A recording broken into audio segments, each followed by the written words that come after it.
महत्त्वाची बातमी। अमरावतीच्या कवडेश्वर वीट भट्टीवर महसूल विभागाने मोठी कारवाई केली। वीट भट्टीसह कामगारांसाठी बांधलेल्या झोपड्या देखील तोडण्यात आल्या। कोणत्याही प्रकारची नोटीस न देता ही कारवाई करण्यात आलेली आहे। वीट भट्टी मालकांनी या संदर्भात आरोप केला। वीट भट्टी तोडल्याने मेळघाटसह कामगारांवर उपासमारीची वेळ आलेली आहे। तर वीट भट्टी मालकांचं कोट्यवधी रुपयांचं नुकसान झालंय। महत्त्वाची आणि मोठी बातमी आपण पाहतोय। अमरावतीच्या कवडेश्वर वीट भट्टीवर ही महसूल विभागाने कारवाई केली।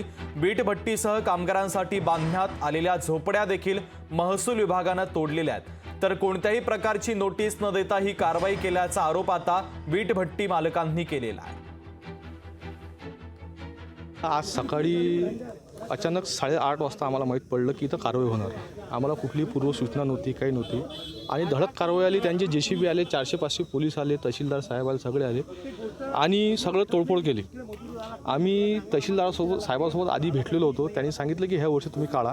आम्ही सविस्तर हे वर्ष त्यांना विचारल्यानंतर आम्ही चालू केल्यानंतर आम्ही हे वर्षी निघते बा। आम्हाला माहिती आता आमचं 8-10 दिवसाचं आमचं सीझन राहिलं होतं। 15-25 मेला आम्ही कारखाना तसंही बंद करतो पावसामुळे।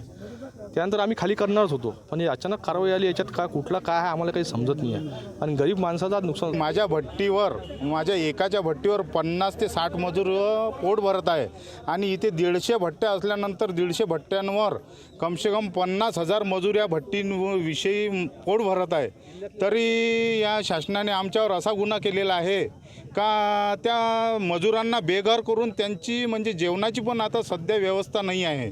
तर हे सर्वात मोठी शासनाची गलती हे झालेली आहे का त्या मजुरांना बेघर करून हे सर्वात मोठा गुन्हा करून यांच्यावर केस दाखल करावा अशी आमची सर्व भट्टी मास्टरांची सर्वांची विनंती आहे।